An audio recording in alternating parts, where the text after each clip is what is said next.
Everyone and welcome to today's daily test paper discussion. आज हमारा daily test CDS and AFCAT का 16 number paper हुआ था, तो उसी का डिस्कशन हम लोग करेंगे। तो स्टार्ट करते हैं आज का सेशन। आज के पेपर का जो सबसे पहला क्वेश्चन था वो था कि हमें ये वैल्यू कैलकुलेट करना है।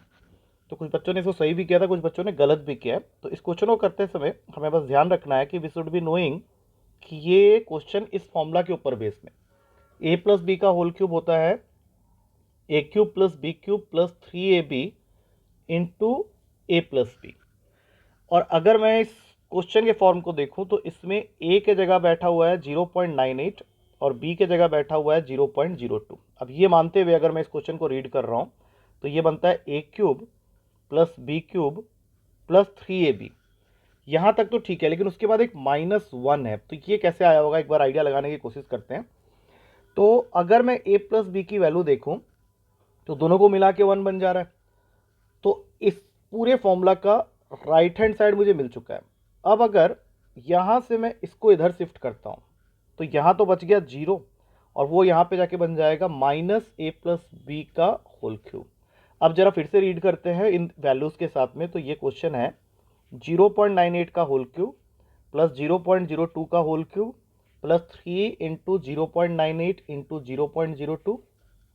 उसके बाद जो ब्रैकेट है वहाँ पे a प्लस बी जब तुम लिखोगे तो वो वैल्यू 1 हो जाएगा। तो यहाँ पे कुछ नहीं लिखा है, मतलब वो 1 ही है। माइनस a प्लस बी का होल क्यूब करोगे तब भी वो 1 का क्यूब 1 ही रहेगा। तो इसका मतलब है कि ये वैल्यू वो तुमसे मांग रहा है, जो कि तुम देख सकते हो कि 0 के इक्वल है। तो पहला ऑप्शन इसका सही आंसर होगा। अब चलते हैं अगले क्वेश्चन में। अगले क्वेश्चन में हमारे पास में दो इक्वेशन है। एक है a by x plus y by b equals to 1, जो हमें x बाई ए देगा। और एक दूसरा इक्वेशन भी है जहां पे लिखा हुआ है b by y plus z by c is equals to 1, तो ये हमें देगा c बाई जेड की वैल्यू। तो अब ये कैसे देगा ये देख लेते हैं एक बार। सबसे पहले फर्स्ट इक्वेशन से a बाई एक्स की वैल्यू निकालते हैं, जो कि आएगा 1 माइनस वाई बाई बी। तो ये बन गया a by x is equals to b minus y upon में b। लेकिन तो हमें एक्स बाई ए चाहिए, तो ये उल्टा हो जाएगा और बन जाएगा b upon b minus Y. तो मैं यहाँ पे इसको लिख देता हूँ b upon b minus y. अब उसी तरह से दूसरे इक्वेशन से जेड बाई सी की वैल्यू निकालते हैं, जो कि आएगा 1 माइनस बी बाई वाई। फिर ये जेड बाई सी हो गया y minus b upon y, लेकिन हमें तो c बाई जेड चाहिए, तो ये बन जाएगा y upon y minus b. तो ये मैं यहाँ पे लिख रहा हूँ y upon y minus b. अब अगर हम लोग दोनों के डिनोमिनेटर्स को देखें तो दोनों का डिनोमिनेटर को सेम करने के लिए मुझे दूसरे वाले में से एक माइनस का साइन कॉमन लेने की जरूरत है। और जैसे ही मैंने ये किया तो ऊपर में भी आ गया b माइनस वाई और नीचे में भी आ गया b माइनस वाई, दोनों कैंसिल हो जाएंगे और आंसर हो जाएगा 1, जो कि सी में अवेलेबल है। C option is the correct answer. अब चलते हैं अगले क्वेश्चन में। अगला क्वेश्चन तुमको सिंप्लीफिकेशन मांग रहा है, इसको मैं थोड़ा सा सीधा करके लिख रहा हूँ। X square minus y minus z पूरे का होल स्क्वायर अपॉन में है एक्स प्लस जेड का whole square minus y square, ये पहला टर्म है। फिर दूसरे टर्म में है y square minus x minus z का होल स्क्वायर होल अपॉन में एक्स प्लस वाई का whole square minus z square. और फिर जो तीसरा टर्म है वहाँ पे है z square minus x minus Y का होल स्क्वायर और अपॉन में है वाई प्लस जेड का whole square minus x square. तो इसको सिंप्लीफाई करके बताना है कि ये किसके इक्वल होगा। तो ऐसा करो, ऊपर और नीचे दोनों में ही मुझे a square minus b square की आइडेंटिटी दिख रही है, जो कि होता है a plus b into a minus b. तो ये फॉर्मूला हम लोग न्यूमरेटर और डिनोमिनेटर में ईच टर्म में लगाते हैं। तो पहले वाले में अगर लगाते हैं तो ये बन जाएगा x plus Y minus z और दूसरा टर्म हो जाएगा x minus y plus z. नीचे लगाते हैं तो ये बन जाएगा x plus Y plus Z और दूसरा टर्म बन जाएगा x minus y plus z. अब दूसरे में जाते हैं तो ये बन गया y plus x minus z और फिर y minus x plus Z और नीचे बन गया x plus Y plus Z और फिर x plus Y minus z. I think इसमें बहुत सारी चीज़ें कैंसिल होने वाली हैं।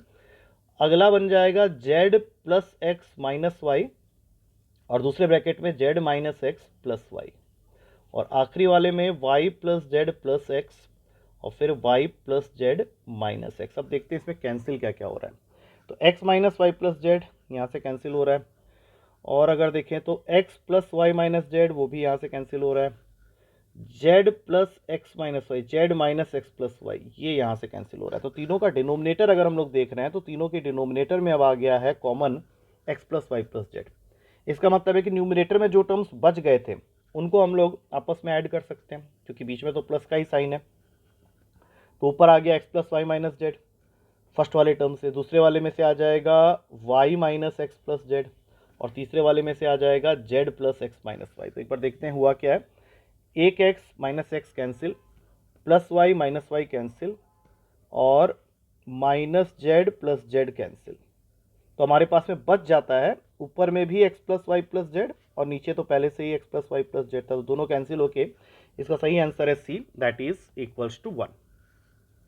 अब चलते हैं अगले क्वेश्चन में। अगला क्वेश्चन तुमको इस पूरे सीरीज का सम मांग रहा है, जिसमें पहला टर्म है 1/1 प्लस रूट 2, दूसरा टर्म है 1/√2 प्लस रूट 3, फिर उसके बाद वाला टर्म है 1/√3 प्लस रूट 4, और इस तरह से ये गाड़ी जा रही है अप टू 1/√99 प्लस रूट 100 तक। तो हमें रैशनलाइजिंग से स्टार्ट करना पड़ेगा। 1 प्लस रूट 2 का रैशनलाइजिंग फैक्टर ऊपर नीचे मल्टीप्लाई करेंगे। 1 प्लस रूट 2 का रैशनलाइजिंग फैक्टर होता है 1 माइनस रूट 2। अब इसी टर्म से आइडिया लगाने की कोशिश करते हैं, क्योंकि न्यूमरेटर में तो 1 माइनस रूट 2 आएगा, उसमें तो कोई डाउट ही नहीं है।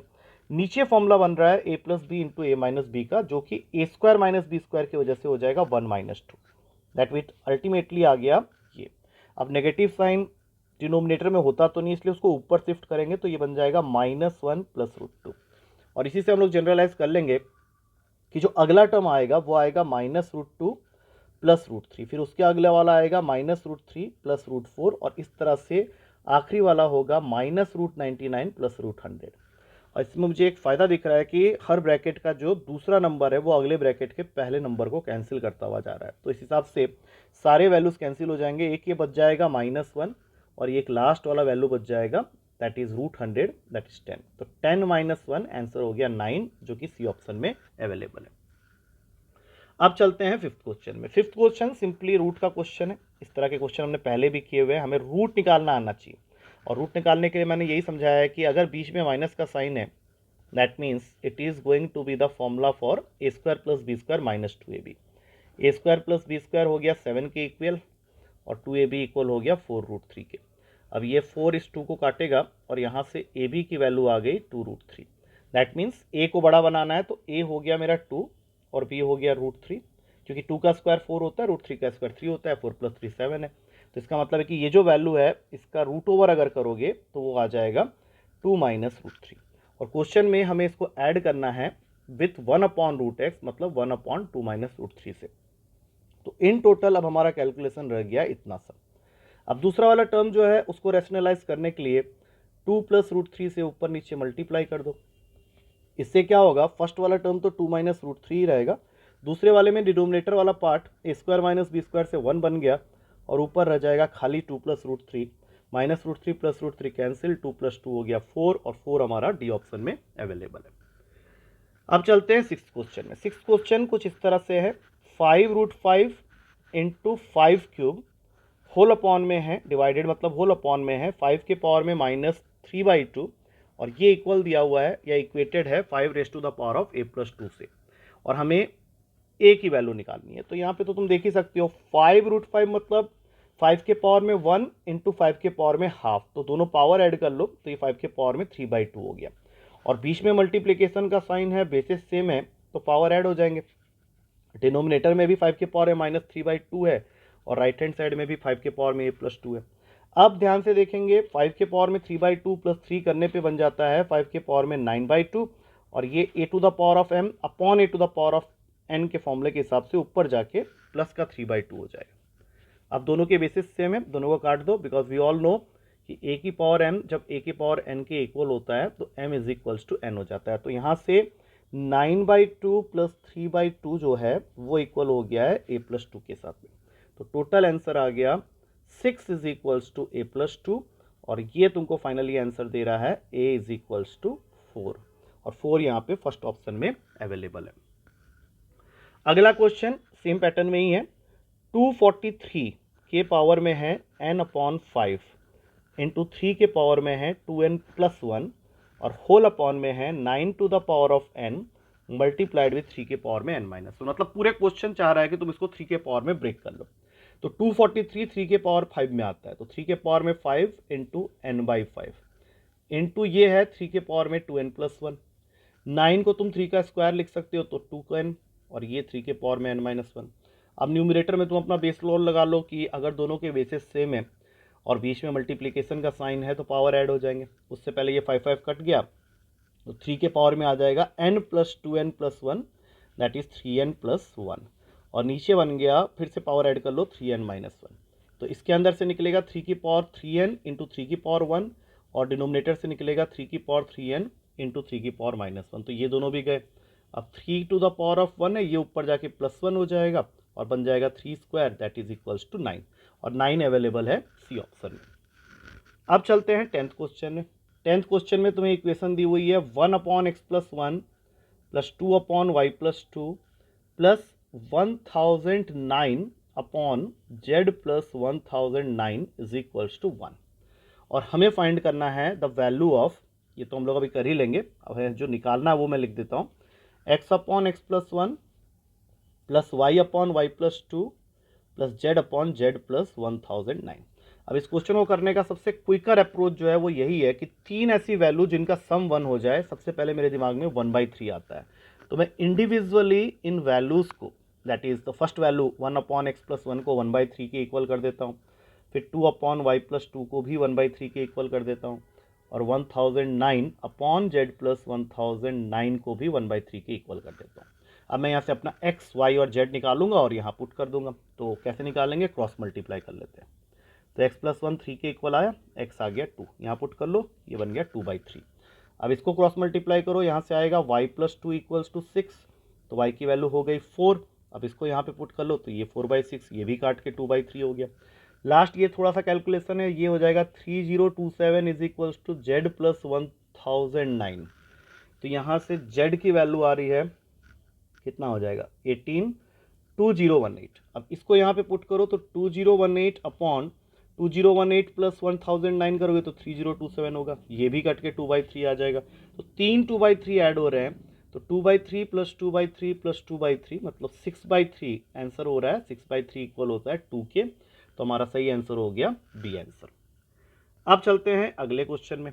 यहाँ पे तुमको एक रिलेशन दिया हुआ है PQ plus QR plus RP 0 के इक्वल है। ध्यान रखना, PQ plus QR plus RP 0 के इक्वल है, और हमें सिंप्लीफाई करके बताना है कि ये value P² minus Q² plus Q² minus RP plus R² minus PQ किसके इक्वल होगा। तो देखो P² को छेड़ने का कोई मतलब नहीं है, तो यहाँ से फर्स्ट इक्वेशन से QR को अगर मैं इधर भेज देता हूँ तो QR की वैल्यू हो जाएगी -QR, और ये हो जाएगा PQ प्लस RP के इक्वल। मतलब ध्यान रखना है कि अगर मैंने QR को यहाँ भेजा तो मुझे क्या मिला, PQ प्लस RP, और वो दोनों पॉजिटिव में मिले। तो अब यहीं से आइडिया लगाओ, ऊपर तो P² है, नीचे वाले में से P कॉमन ले लो तो अंदर बच जाएगा P plus Q plus R। अब सेम काम यहाँ करते हैं, Q² है, यहाँ पे भी Q² है। अब सेम इक्वेशन में अगर RP को यहाँ भेजते हो तो माइनस RP हो जाएगा, और यहाँ बचेगा PQ प्लस QR। तो डिनोमिनेटर से अब तुम Q कॉमन ले लो तो फिर से आ जाएगा नीचे P plus Q plus R। Similarly R² यहाँ पे रहा, R² नीचे में भी रहा, PQ को इधर शिफ्ट करोगे -PQ बन जाएगा, और यहाँ से निकल के आएगा QR प्लस RP। अब मैं फिर से वही बोलूँगा कि ऊपर R² रहने दो, नीचे में R कॉमन ले लो, तो फिर से ये भी बन जाएगा P plus Q plus R। अब अगर हम लोग ध्यान से देखें तो डिनोमिनेटर में आ गया है PQR multiplied with P plus Q plus R। तो इसके पास में क्या नहीं है अगर हम लोग ध्यान से देखें तो, अच्छा यहाँ एक काम और कर सकते हो, ये एक P को कट कर दो, ये ज़्यादा इजी रहेगा। मान ली ये Q कट हो गया, ये R कट हो गया, तो अब तुम्हारा LCM P plus Q plus R है, और न्यूमरेटर में ऐड करोगे तो वो भी P plus Q plus R है, तो दोनों कैंसिल होकर बन गया 1, जो कि बी ऑप्शन में अवेलेबल है। अब आखिरी क्वेश्चन में चलते हैं। ये तुमको दिया हुआ है रिलेशन, उसी लेवल का एक क्वेश्चन है। x plus Y plus z की वैल्यू दे रखी है 0, और हमें सिंप्लीफाई करके इस पूरे एक्सप्रेशन की वैल्यू निकालनी है। ये भी साइक्लिक ऑर्डर में ही मूव कर रहा है, तो देखो इसके टर्म्स को मैं पहले लिख रहा हूँ। तो ये आ गया, तुमको इस पूरे की वैल्यू को सिंप्लीफाई करना है। तो इस ऐसा करते हैं, एक एक करके टर्म को पकड़ते हैं। यहाँ से x प्लस वाई की वैल्यू हो गई -z, स्क्वायरिंग कर दो क्योंकि स्क्वायर की जरूरत पड़ेगी। तो x² plus y² plus 2xy is equals to z²। अब इसको यहाँ खींच के ले आओ, तो ये -z² हो गया, और इसको यहाँ भेज दो, क्योंकि अल्टीमेटली जो मुझे वैल्यू निकालनी थी वो तो इसी की ही निकालनी थी पहले टर्म के नीचे। तो यहाँ पे आ गया -2x।